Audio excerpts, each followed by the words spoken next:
Every trader thinks they know what FOMO looks like. They picture chasing a breakout, jumping into a move that's already gone, or entering late just because they don't want to miss out.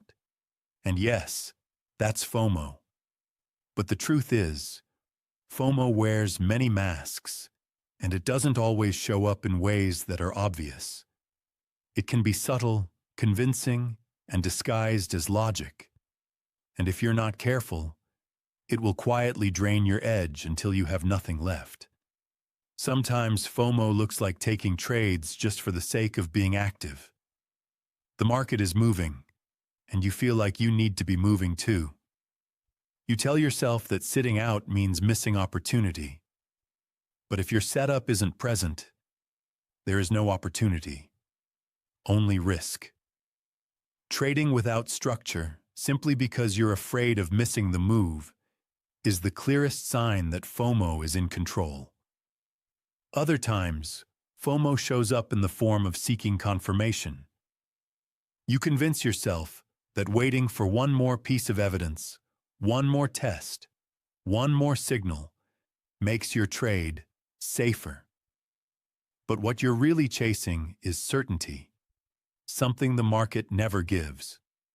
In reality, waiting for confirmation often means you enter late, increase your risk, and give up the best reward. Confirmation may feel rational, but it's just FOMO dressed up as caution. FOMO can also disguise itself as rationalization. You don't have a structured reason to take a trade, so you invent one. You tell yourself the market has to reverse because it's at an all-time high. Or you decide that a piece of news should push price in your direction. These aren't vetted reasons. They're emotional stories created by a mind desperate not to miss out. The problem is, stories don't pay. Only edge does. One of the most dangerous masks of FOMO is the urge to fade extremes. At the highs, you think, it can't possibly go any higher. At the lows, you think, it has to bounce here. But the market doesn't move on what feels logical. It moves where participants are trapped, where liquidity is, and where opportunity exists. Fading extremes without a vetted edge isn't discipline.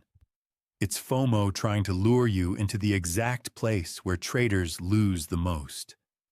And here's the real trap. FOMO always feels justified in the moment. You'll come up with reasons. You'll convince yourself you're following a plan. You'll frame the decision as logical, but deep down, if the trade isn't structured, if the edge isn't proven, then it's not a trade. It's just fear of missing out. And the longer you let those impulses run your trading, the further you drift from consistency. The market feeds on traders who act out of FOMO. It knows you want confirmation, so it gives just enough to lure you in, then reverses. It knows you're afraid of missing the big move, so it runs higher and higher until you chase, only to turn when you enter. It knows you want to fade extremes, so it stretches further than you think possible, trapping you in the very spots you thought were safe. The market punishes FOMO because FOMO has no edge. The first step to defeating FOMO is awareness. You have to recognize it not just as chasing, but in all the subtle disguises it wears. Every impulsive trade, every invented reason, every moment of impatience. That's FOMO whispering in your ear. And once you see it clearly, you can begin to separate yourself from it. Because the truth is, the market doesn't need you to trade, but your career needs you to wait. The antidote to FOMO is simple but not easy. Structure.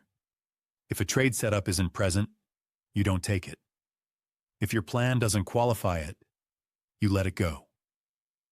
You learn to accept that missing a trade is not failure. Taking a bad trade is. This shift in mindset is what allows you to grow from chasing randomness into trading with discipline. So today, Be honest with yourself. Look at your last few trades. Were they truly structured? Or were they FOMO wearing a mask, convincing you with reasons that weren't real? The answer to that question may be uncomfortable, but it's also the doorway to progress. Because trading success doesn't come from beating the market. It comes from beating FOMO.